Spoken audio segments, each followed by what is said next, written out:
Hello everyone, welcome back. Last video में हम लोग डिस्कस कर रहे थे कैथोड रेज और इलेक्ट्रॉन्स की डिस्कवरी के बारे में। कैथोड रेज की हमने प्रॉपर्टीज को स्टडी कर लिया था और साथ में हमने इलेक्ट्रॉन की कुछ बेसिक बातों को जाना था कि इलेक्ट्रॉन का मास कितना है, उस पर चार्ज कितना है और चार्ज टू मास रेशियो कितना है। अब देखिए क्या है कि हमने ये स्टडी किया था कि एटम इज इलेक्ट्रिकली न्यूट्रल। क्या हम लोग बोलते हैं कि जो एटम है वो तो क्या होता है, वो कंप्लीटली इलेक्ट्रिकली न्यूट्रल होता है। मीन्स जितना पॉजिटिव चार्ज जहां पे है उतना ही नेगेटिव चार्ज, तभी तो आप किसी को बोलते हैं ना कि वो न्यूट्रल है। मीन्स उस पर कोई एडिशनल नेगेटिव या पॉजिटिव चार्जेस नहीं होते। तो एटम के केस में भी यही बोला गया था, क्या पता लगाया गया था कि एटम इज इलेक्ट्रिकली न्यूट्रल या atom is neutral as a whole. लेकिन अभी आपने देखा क्या हुआ, हमने इलेक्ट्रॉन की डिस्कवरी को स्टडी किया और इलेक्ट्रॉन के ऊपर चार्ज कैसा होता है, नेगेटिव चार्ज होता है। अब ये तो क्या हो गया, ये तो इलेक्ट्रॉन के ऊपर नेगेटिव चार्ज आ गया। इट मींस अब जो आपका एटम है वो तो किसी भी तरीके से न्यूट्रल नहीं बचा, उसके ऊपर तो नेगेटिव चार्ज आ गया। अब इसी चीज को देखने के लिए कि आपने तो नेगेटिवली चार्ज पार्टिकल्स की भी डिस्कवरी कर ली और आपको पता चल गया कि एटम में वो नेगेटिवली चार्ज पार्टिकल्स यानी इलेक्ट्रॉन्स भी प्रेजेंट होते हैं, तो फिर आपका जो एटम है वो इलेक्ट्रिकली न्यूट्रल कैसे रह गया। इसी को फाइंड आउट करने के लिए गोल्डस्टीन ने 1866 में क्या किया, इन्होंने भी एक डिस्चार्ज ट्यूब एक्सपेरिमेंट को परफॉर्म किया। गोल्डस्टीन ने भी 1866 में क्या किया, एक डिस्चार्ज ट्यूब एक्सपेरिमेंट परफॉर्म किया। और डिस्चार्ज ट्यूब एक्सपेरिमेंट और कोई नया एक्सपेरिमेंट नहीं है, हमारा वही लास्ट एक्सपेरिमेंट है जो हमने डिस्कवरी ऑफ कैथोड रेज के केस में स्टडी किया था। तो आज हम पढ़ रहे हैं डिस्कवरी ऑफ एनोड रेज और डिस्कवरी ऑफ प्रोटॉन के बारे में, जिसमें मैं आपको क्या बता रही हूँ कि गोल्डस्टीन ने एटम के न्यूट्रल नेचर को आइडेंटिफाई करने के लिए, चेकआउट करने के लिए 1866 में एक डिस्चार्ज ट्यूब एक्सपेरिमेंट किया था। यही आपकी डिस्चार्ज ट्यूब है, वही जो आपने ग्लास ट्यूब ली थी जिसके अंदर गैसियस सब्सटेंस फिल था, एनोड और कैथोड थे। मैंने आपको क्या बोला था, एनोड रेज की डिस्कवरी पढ़ रहे हैं तो परफोरेटेड क्या होनी चाहिए, कैथोड होनी चाहिए। मान लीजिए ये कैथोड है तो मैंने इसको कैसा ले लिया, परफोरेटेड ले लिया, ठीक है। और ये क्या है, एनोड है। कुछ बुक्स में क्या कर देते हैं, एनोड को यहाँ भी दिखा देते हैं, कैथोड को यहाँ भी दिखा देते हैं। So it is not a big deal, कहीं पे भी आप इनको दिखा सकते हैं। आपके डिस्चार्ज ट्यूब में कैथोड और एनोड दोनों चीजें क्या होनी चाहिए, दोनों टाइप के इलेक्ट्रॉन्स प्रेजेंट होनी चाहिए। तो ये मैंने यहाँ पे होल्स दिखाए हैं। इट मींस ये जो हमारी कैथोड है, इट इज परफोरेटेड कैथोड। कैसी कैथोड है ये, परफोरेटेड कैथोड है। And cathode is negatively charge and anode is positively charge है। तो फिर इसको क्या किया, बैटरी के नेगेटिव और पॉजिटिव टर्मिनल से इसको अटैच कर दिया, या अगर आप चाहें तो आप इसको ऐसे भी दिखा सकते हैं, इंडक्शन कॉइल से इसको क्या कर रखा है, अटैच कर रखा है। क्या लगा दिया यहाँ पे, इंडक्शन कॉइल, या आप बैटरी दिखा सकते हैं और बैटरी के नेगेटिव और पॉजिटिव टर्मिनल से आप कैथोड और एनोड को कनेक्ट करके दिखा सकते हैं। अब जैसे लास्ट हुआ था, लास्ट एक्सपेरिमेंट में कैथोड रेज की डिस्कवरी के टाइम पे जिस तरह से हाई वोल्टेज यहाँ पे प्रोवाइड की गई थी, अबाउट 10,000 वोल्ट, और गैस के एटमॉस्फेरिक प्रेशर को कम करते गए थे, ठीक है। यहाँ पे फ्लोरोसेंट मटेरियल भी लगाया था, जिंक सल्फाइड की स्क्रीन लगा रखी है फ्लोरोसेंट, ताकि यहाँ पे हम कुछ ऑब्जर्व कर सके। तो जैसे ही उस टाइप के एक्सपेरिमेंट्स कराए गए, हाई वोल्टेज यहाँ पे प्रोवाइड की, ठीक है, और प्रेशर को क्या कराया गया, प्रेशर को कंटिन्यूअसली वहां पे रिड्यूस करवाया गया, कम करवाया गया। यहाँ पे क्यों कम था, ठीक है, क्या किया गया, प्रेशर को कंटिन्यूअसली रिड्यूस कराया गया। तो क्या पता चला कि कुछ रेज हैं वो एनोड की साइड से आ रही हैं, ठीक है, कुछ रेज हैं वो क्या कर रही हैं, वो एनोड की साइड से आ रही हैं। और क्योंकि वो रेज जो है वो एनोड की साइड से आ रही है, इसलिए उन रेज को क्या बोल दिया गया, एनोड रेज बोल दिया गया, ठीक है।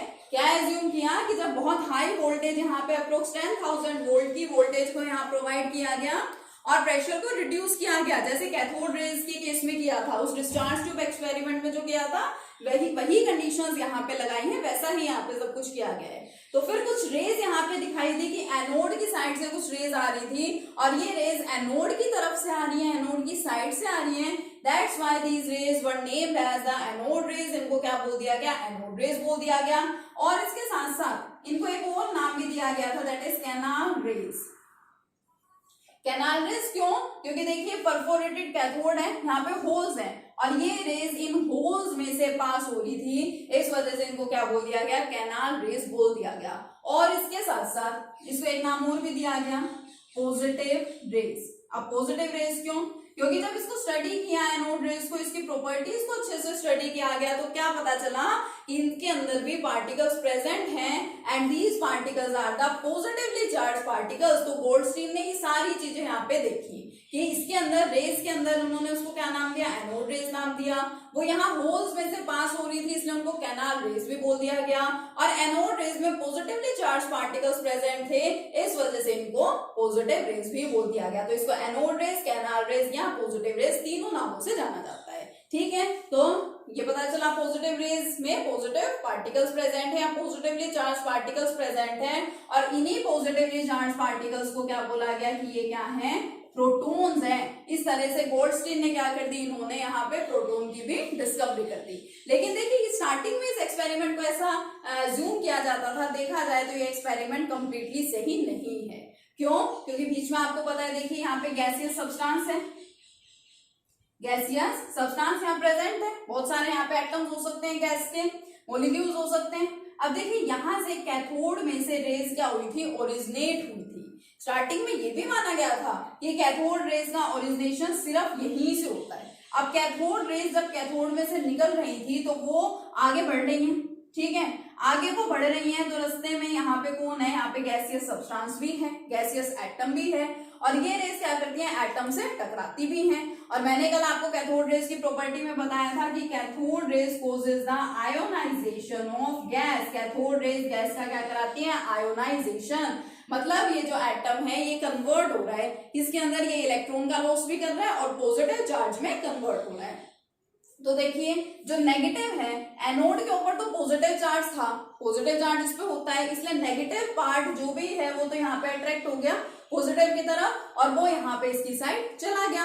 लेकिन देखिए इसी में ही जब कैथोड रेज ने यहाँ पे आयोनाइजेशन करवाया गैस का, तो उसमें जैसे मान लीजिए एक एटम है ए, इसका आप आयोनाइजेशन कराएं तो ए पॉजिटिव प्लस इलेक्ट्रॉन, इलेक्ट्रॉन के ऊपर नेगेटिव चार्ज है तो इलेक्ट्रॉन यहाँ पे अट्रैक्ट हो गया और आगे की तरफ चला गया। लेकिन देखिए पॉजिटिवली चार्ज पार्टिकल भी तो है, पॉजिटिवली चार्ज पार्टिकल यहाँ जाएगा, जैसे ही वो आगे बढ़ेगा तो उसके ऊपर भी पॉजिटिव चार्ज और एनोड के ऊपर भी positive charge. And we all know that similar charges repel each other, similar charges एक दूसरे को क्या करते हैं, रिपेल करते हैं। तो यहाँ से ये पॉजिटिव इस पॉजिटिव को रिपेल करेगा और ये वाला जो है ये वापस इस डायरेक्शन में आ जाएगा।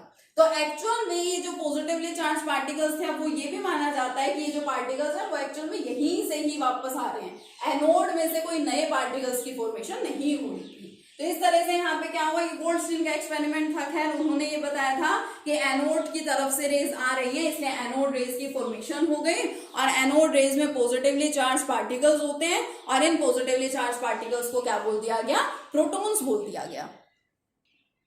देखिए फिर जब एनोड रेज की डिस्कवरी हो गई और पता चल गया कि इसमें जो पॉजिटिवली चार्ज पार्टिकल्स हैं वो क्या हैं, वो प्रोटॉन्स हैं। तो इसी तरह से जैसे इलेक्ट्रॉन के मास चार्ज और चार्ज टू मास रेशियो को फाइंड किया गया, उसी तरह से प्रोटॉन के भी फाइंड किए गए। प्रोटॉन का जो मास है वो कितना मिला, 1.67 इंटू 10⁻⁻27 किलोग्राम। अब इन मासेस को और चार्जेस को आपको अच्छे से याद रखना है क्योंकि न्यूमेरिकल्स में इनका यूज होने वाला है। चैप्टर में बहुत सारे न्यूमेरिकल्स हैं, उसमें इन सबका यूज करेंगे। इसको आप ग्राम में कन्वर्ट करना चाहें तो ग्राम में भी आ जाएगा। क्या लिख सकते हैं इसको, 1.67 इंटू 10⁻⁻24 ग्राम हो जाएगा। चार्ज मैंने आपको बताया इलेक्ट्रॉन और प्रोटॉन पे चार्ज का मैग्नीट्यूड सेम ही होता है, 1.6 इंटू 10⁻⁻19 कूलम्स। बट इलेक्ट्रॉन्स में ये वैल्यू नेगेटिव में थी इलेक्ट्रॉन्स के केस में, और प्रोटॉन्स के केस में क्या है, पॉजिटिव में है। चार्ज टू मास रेशियो देखा जाए इसका तो कितना है, 9.58 इंटू 10⁻⁴ कूलम पर ग्राम। मतलब यहाँ पे जो मास है प्रोटॉन का वो किस में लिया गया है, ग्राम में लिया गया है। तो चार्ज बाय मास रेशियो की जो वैल्यू है वो क्या आई, 9.58 इंटू 10⁻⁴ कूलम्स पर ग्राम। कैथोड रेज की हमने प्रॉपर्टी स्टडी की थी, काफी सारी प्रॉपर्टीज थी। इसी तरह से एनोड रेज की भी कुछ प्रॉपर्टीज को ऑब्जर्व किया गया। फर्स्ट, जैसे कैथोड रेज स्ट्रेट लाइन में ट्रेवल कर रही थी, ऐसे ही एनोड रेज भी स्ट्रेट लाइन में ट्रेवल कर रही थी, they travel in straight line. Second, These are made up of material particles, ये भी पार्टिकल्स से मिलके बनती हैं और इनके पार्टिकल्स पे चार्ज कैसा होता है, positive charge. So third property is they are positively charge, means इसके जो पार्टिकल्स हैं या जो रेज हैं उनके पार्टिकल्स क्या हैं, पॉजिटिवली चार्ज हैं। अब एक चीज ध्यान रखिए, देखिए मैंने आपको कैथोड रेज के केस में और इलेक्ट्रॉन्स के केस में भी चार्ज टू मास रेशियो बताया था। वो जो चार्ज टू मास रेशियो था डिस्चार्ज ट्यूब के अंदर चाहे आप कोई सी भी गैस ले लें, ठीक है, कोई भी गैसियस सब्सटेंस लेंगे तो देखा गया charge to mass ratio same ही था। और ये हम नहीं कहते हैं, डिफरेंट एक्सपेरिमेंट्स कराए गए थे, पहले एक गैस को लेकर के, फिर दूसरी गैस को लेकर के, और फिर पता चला कि चार्ज टू मास रेशियो हर टाइप की गैस के लिए, आप कैसी भी गैस ले लीजिए डिस्चार्ज ट्यूब में, सभी के लिए सेम ही था। लेकिन यहाँ एनोड रेज के केस में ऐसा नहीं था। Unlike cathode rays, E/m charge to mass ratio is found to be different. ये कैसा मिला? डिफरेंट मिला when different gases were taken in the discharge tube। Discharge tube में अलग अलग गैसेस को लेने से पता चला कि जो चार्ज टू मास रेशियो है वो भी क्या है? डिफरेंट है।